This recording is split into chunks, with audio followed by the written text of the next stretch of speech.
Plastic barrel fish farming. Timmapur नामक गांव में एक बड़ा मछलियों का तालाब रहता है। उसमें बहुत सारे मछली पल रहे थे।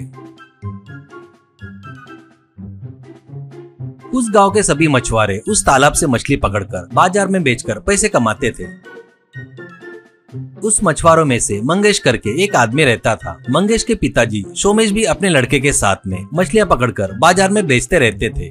सोमेश की पत्नी, माँ, बच्चे भी रहते हैं। जो था उसमें वो लोग बहुत खुशी से जी रहे थे। तो एक बार उस प्रांत में बहुत ही भयंकर सूखा पड़ता है। तालाब, कुएं, खेती सब सूख जाते हैं। वैसे ही वो मछलियों का तालाब भी सूख जाता है।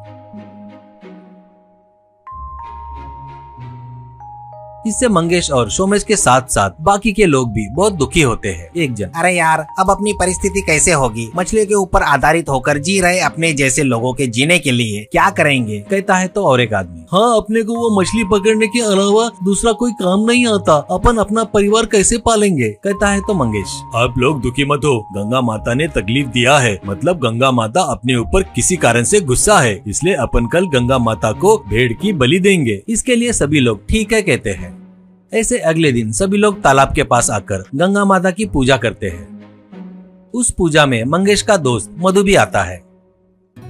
वो खाना होने के बाद, मुझे पूजा में बुलाने के लिए धन्यवाद, ऐसा कहता है। तो मंगेश, अरे यार मधु, तू तो शहर में एक बड़ा मैकेनिकल इंजीनियर है। ऐसे तू कभी कभी गाँव आता है। हमारी किस्मत अच्छी है जो तू आया। तेरे को मैं ही धन्यवाद बोलना चाहिए, ऐसा कहता है। मधु, अरे यार मंगेश, ऐसे इस प्रांत में सूखा क्यों पड़ गया? ऐसा और कब तक सूखा रहेगा? मंगेश, मैं जब छोटा था तभी ऐसे ही सूखा पड़ गया था, मैंने सुना था। इसके बाद फिर से अभी ये सूखा आया है। इस बार भी पहले जैसा 4 साल तक रहेगा क्या, पता नहीं यार। सोच कर ही डर लग रहा है। तालाब में मछली नहीं है तो हम लोग कैसे जीना क्या, करके दुखी होता है। मधु कुछ देर सोचकर, तालाब में ही मछली पकड़ना करके कुछ जरूरी है क्या? कहीं पर भी पकड़ सकते हैं ना, ऐसा कहता है। मंगेश, तू क्या बोल रहा है? मुझे कुछ समझ में नहीं आया। मछलियाँ तालाब में नहीं तो कहाँ पकड़ेंगे, ऐसा कहता है। मधु, बोले तो मेरे पास एक आइडिया है, मेरे साथ आ, करके एक ड्रम के दुकान के पास लेकर आता है और एक ड्रम खरीदता है।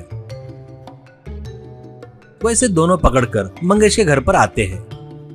वैसे दोनों ड्रम को खड़े से काटते हैं और बैरल जैसा बनाते हैं।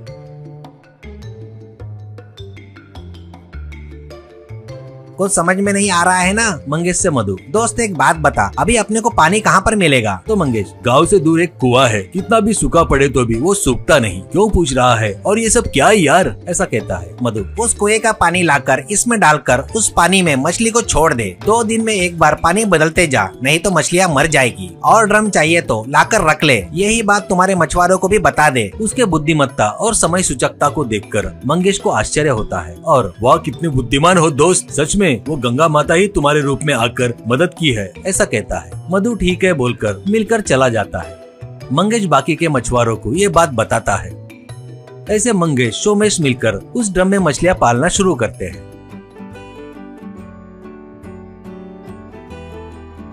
वो लोग ही नहीं, बाकी के मछुआरे भी वही काम करते हैं।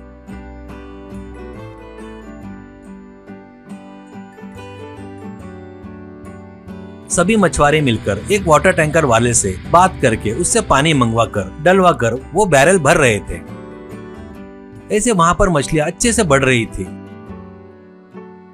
बड़े हुए मछलियों को मार्केट में बेचकर मंगेश और सोमेश दोनों पैसे कमाते हुए बड़े खुशी से जी रहे थे।